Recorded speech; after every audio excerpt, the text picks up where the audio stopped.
1,000 of me. So many. Greetings, Liz. Hello, Emily C. Welcome to the show. So honored, blessed, privileged, other word to be here. I'm so happy to have you. So you're talking Liz, about Crazy Frog. but first, before I begin my crazy frog situation, I must say what a pleasure it is to be here on Learning with Liz. And I had forgotten what your voice was like, didn't remember that. Had forgotten what your face looks like when it moves, did not remember that. Wow. 3, I love Hell is Patient on Twitter. I really do. I read things. You understand something about world politics that I just cannot grasp, and I think to myself, I'm like, I gotta look up what Liz means, and I never do. Here's the thing about world politics is that they make it more complicated on purpose, and you can grasp it, and you should grasp it. Wow. You have said to me what no public school teacher ever did. Thank you so much, Liz. You're healing me retroactively. My younger self applauds you for this kind of sentiment. All right. Are you ready to learn about goddamn motherfucking Crazy Frog? Oh God. Yes, I'm so Okay. excited for this. Let me get onto the internet. Let me get onto the net. I guess I'm gonna screen share with you. All right, cool. Whenever All you're right. ready. Now, to all of you lovely viewers, you must turn your volume up as loud as it can go because I'm going to be showing a series of clips that are important to because Crazy Frog is an audio visual experience, and so you must audio visually experience Crazy Frog. I'm gonna share my screen. It's got a fucking little green button there. All right, here we are. All right. Do you see it?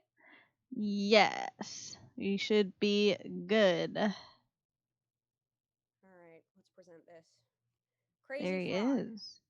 Crazy Frog. Okay. Crazy Frog. I'm just going to read off the presentation. I made a whole PowerPoint. Crazy Frog was made by white dudes in Sweden, unsurprisingly. So the year is 1997. I was 2 then. I was This man 3. here, look at this man. Look at this guy. He records himself imitating the noise of his moped or something. All of my research led to the phrase two-stroke engine. I think that's a European phrase for moped. His name is Daniel Malmedal. Malmedal? I don't know. Like, I'm not really sure how to pronounce Malmedal. it. Malmedal, it's like I'm making it more German than maybe it needs to be.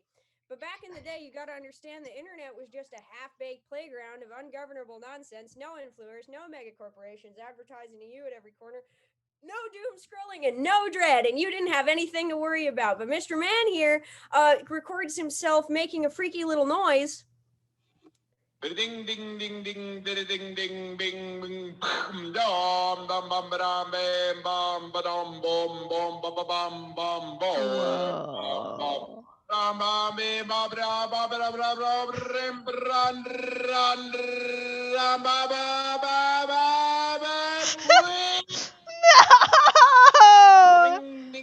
Oh God, not again. All right. So anyway, so that's the original Crazy Frog noise. Now you got to understand that that's really scary.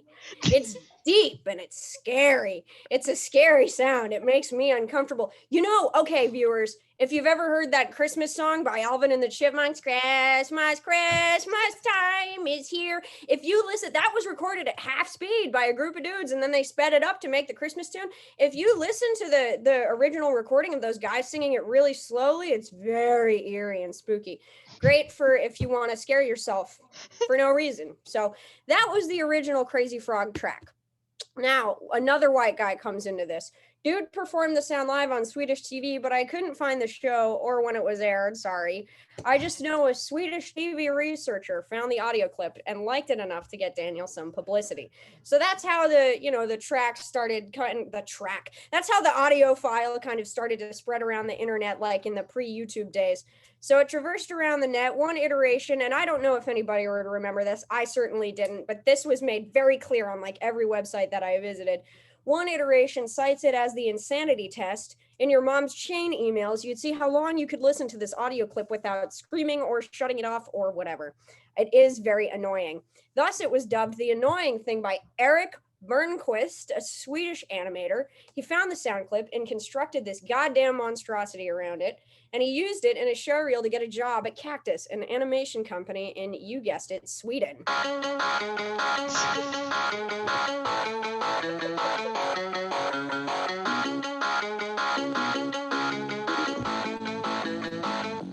There he is.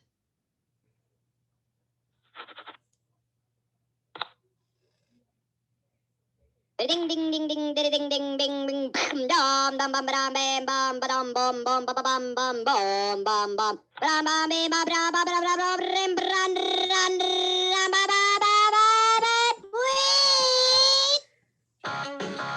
It does totally sound like someone just trying to sound like their moped.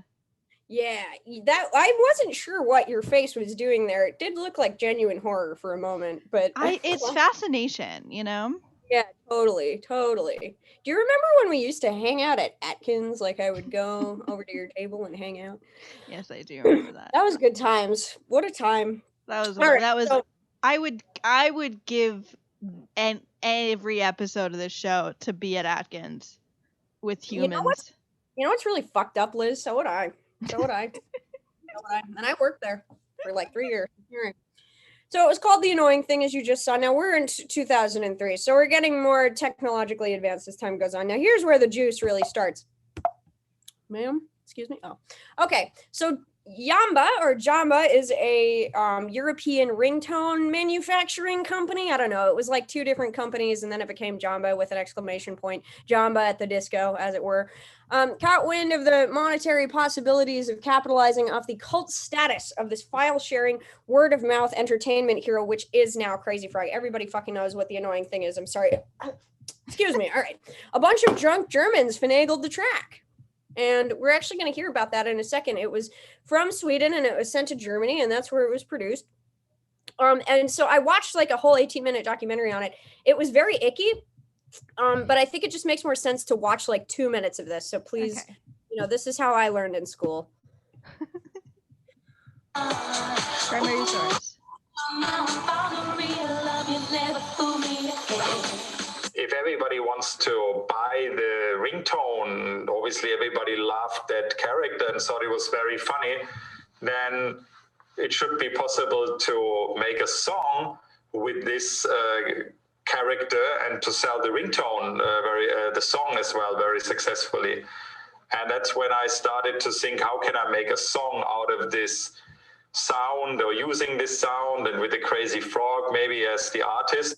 I told Wolfgang, you know what?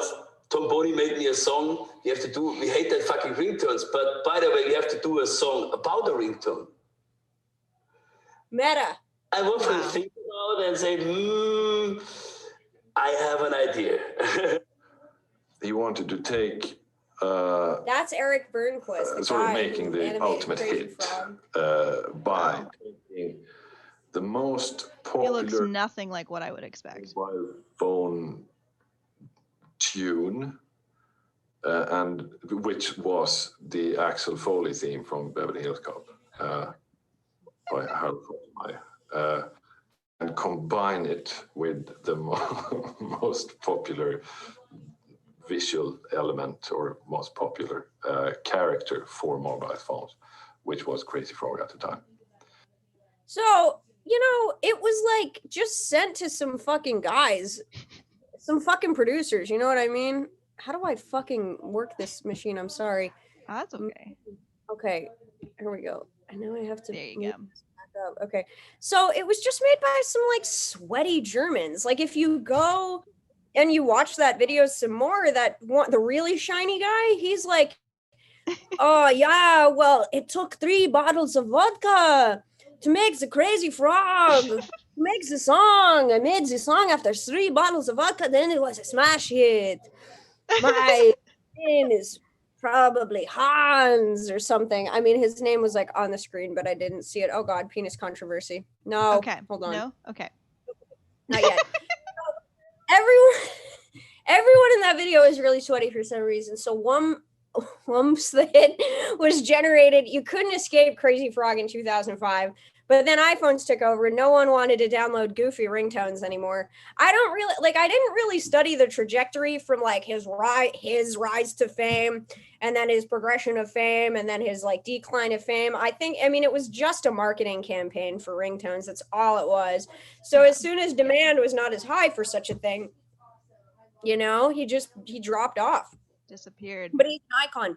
Now, I don't know if any of us would remember this. You know what I mean? Like anybody within our age range that's kind of watching this. Like I remember watching like MTV and stuff as a 10-year-old, but I never really saw Crazy Frog. I have only the vaguest memories of like ringtone commercials from that time. I remember. But this is, yeah, you remember it? Dang. This is like an example of what Crazy Frog became, especially in Europe. I mean, it was a hit in America, but especially in Europe, it was a real big deal. This is great. What's going on? Oh my god. Ding, ding. Oh my god.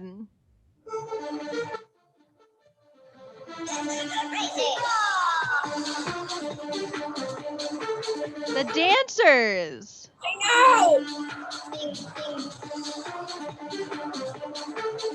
But he has like a little dick. Do you see it? Yeah. Why did they do that? Why'd they do that on the little costume? Not. You know, Crazy Frog's getting older, his body's changing, and he's not going to apologize for that. So, okay, there's penis controversy. Now, I just ripped this from Wikipedia because I couldn't watch more Crazy Frog documentaries.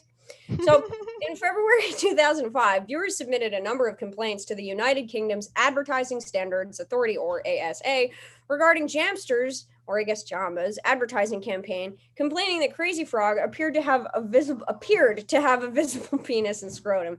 Some parents complained that this made inappropriate viewing for children.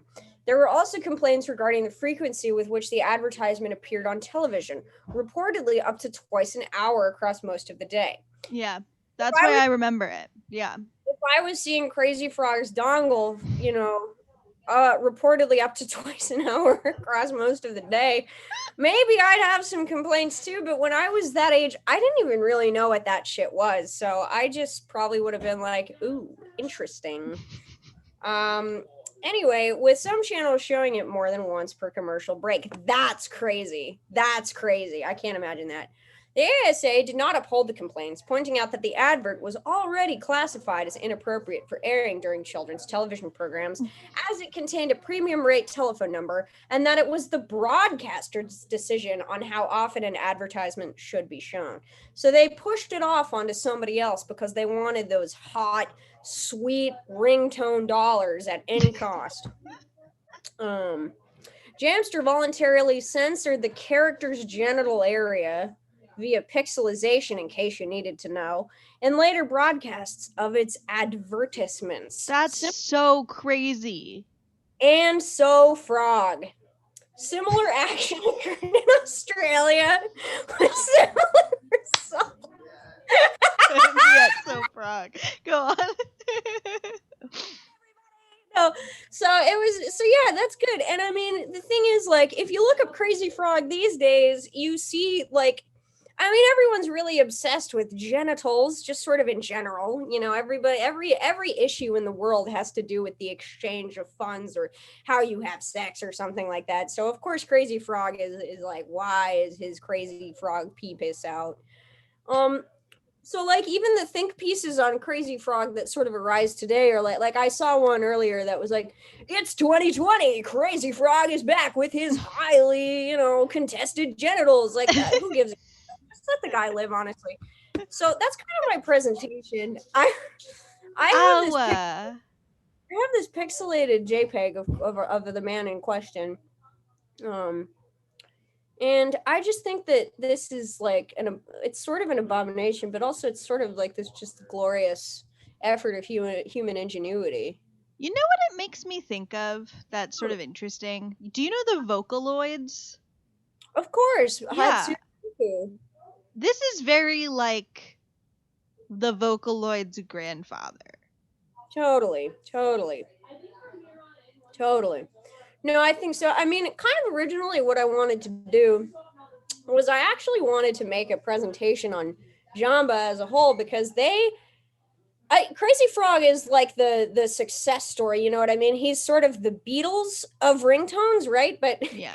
there's plenty of others that I like bore witness to all my life. There's Schnuffle Bunny, there's Anna Blue, there's the Gummy Bear song. Who, you know, the Gummy Bear is Yeah. below Crazy Frog, I think, in popularity. You know, and a lot of this, I think nowadays, I mean, I was on Spotify and I was listening to this earlier, and then it started playing like the Baby Shark song and stuff. And I think that this stuff is sort of equated, it's like conflated to children's music and whatever, but I truly believe that this is able to be enjoyed ironically or otherwise by anyone of any age. Yeah. And in that way it unites us.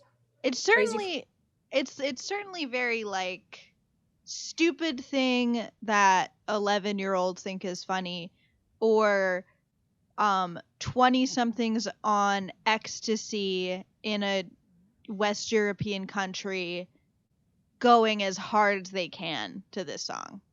I wish it was me. I wish it was me. I think if they played this at the club, I would just take all of my clothes off. Just I think that, you know, Crazy Frog is like for the people. You know, I see people that look like this at the gay pride parade.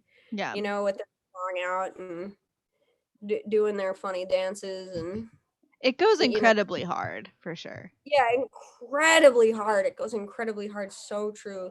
Thank you for recognizing. I think it takes a real specific kind of mind to understand the complexities. Although, okay, so now,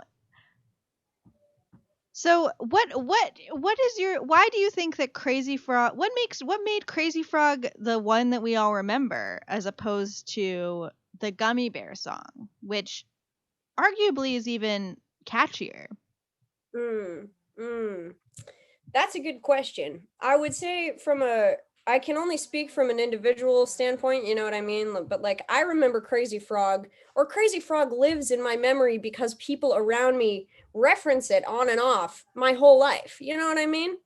But also too, the marketing campaign was so thorough that that's why it was planted into all of our brains. It worked. Do you know what I mean? Like Crazy Frog worked.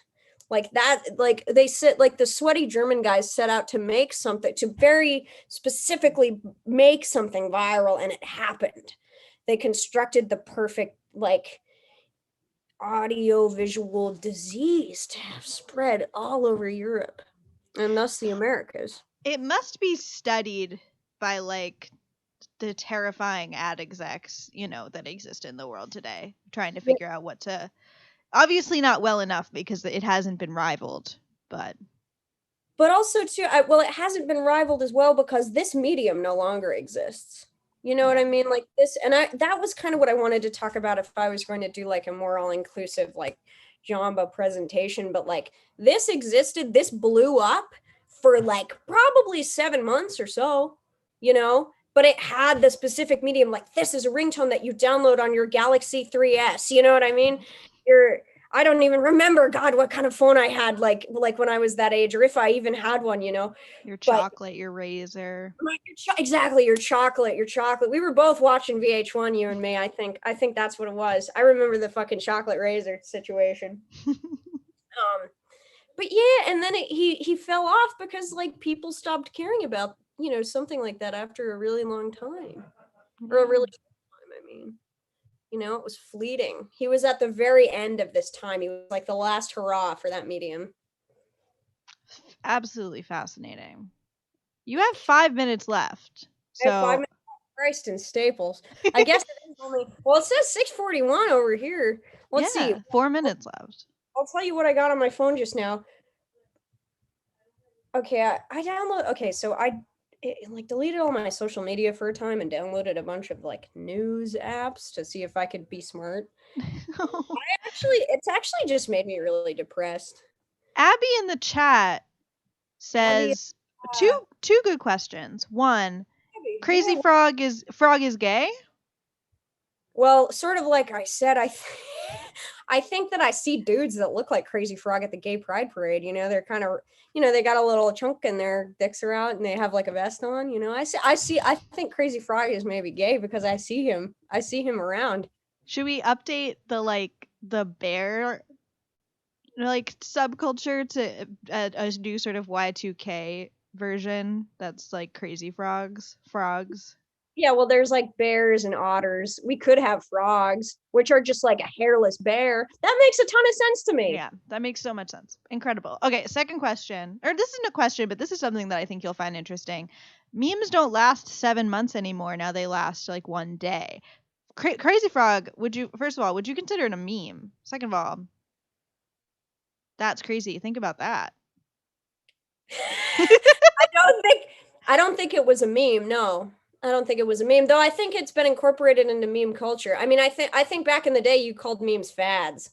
It was like a fad, and then it sort of faded. But a meme is like, I don't know. I know that there's like scholarly representation about memes nowadays. You know what I'm saying? Where a certain image or phrase is recontextualized over and over again in all these different ways and until it's completely abstracted from its original form, but you still have like the knowledge of where it comes from and somehow that makes it funny. I don't know, like internet Dadaism or some fucking pretentious shit like that, whatever.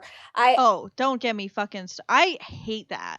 Yeah, I hate people being like, it's memes are Dada. It's like, first of all, you should read about more than just one art movement at a time to make these decisions. Two, what the fuck? No, it's not. Yeah, it's like so true. It's just never that deep. Yeah, no, Crazy Frog was a fad. It wasn't a meme, but Crazy Frog is sort of a meme now in the context of this time. Yeah. It's goofy. It's fun. You play it at the club. If you want, if you can. You should. One should. One should. There's no clubs anymore, though. One day. One day. It would be fun to just like get a bunch of people and just dance to just ringtone songs. Imagine that. In a night at a club that's just songs that were made to sell something else. Because there's a lot of those. There's that Chris Brown song that was about the gum, No, what was that? It was Chris Brown and someone else. I'll find that for you. Please. Where they put the like tagline to be used for the commercial in the song itself. Whoa. Double your fresh, double your fun. Oh right? My God. I haven't thought about that in forever. Do you remember that? That was so weird. Oh no. Forever. Yeah. Double your fresh, double your fun. And so strange. Yeah. I bet Soulja Boy was in on this somehow because he was like right around the time where like buying a ringtone stopped being a thing. You think? Did you ever buy a ringtone? Oh, yes, I did. What song did you buy? I'm trying to remember. I was very into having different ringtones. Oh, I may have had a Dixie Chick song as my ringtone.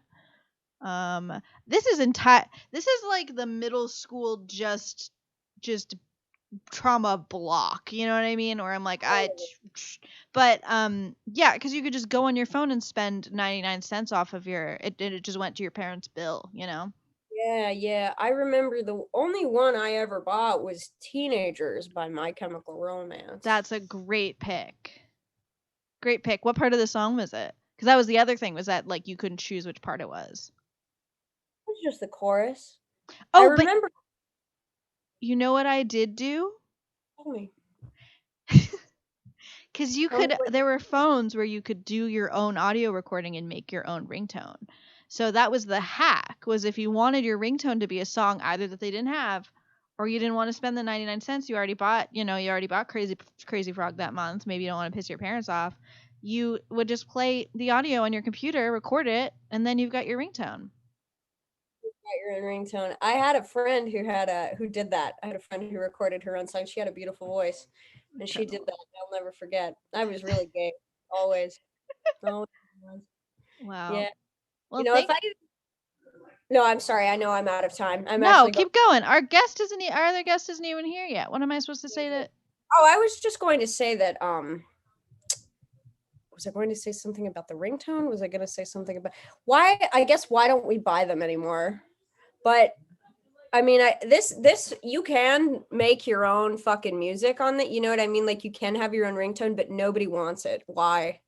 Why does nobody want that? Because we all have our phones off all the. We don't. I feel like I haven't heard a ringtone in like, who has their phone off of silent? Yeah, unless you're like a mom. Yeah, but moms, I feel like just choose the standards from the list. We do. Dun dun dun dun dun dun dun dun. Dun. Which suck and are just totally lifeless. I agree. But it's what they know how to do. And so we have to give them that. It's what they know how to do.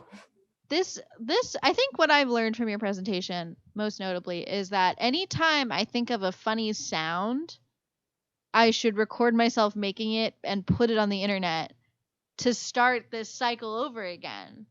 You know? I can't wait to see what we're going to do in this world, Liz. Mostly this. Well, thank you so much for coming on, Emily. This is amazing. You have to come on again. I think about this all the time. All right. I'll talk to you soon. I'll see you on the internet. Yeah, you should do your buffalo sauce presentation next time. Do you remember your buffalo sauce presentation? Okay. I'll think about it. All right. Bye, Emily. Bye.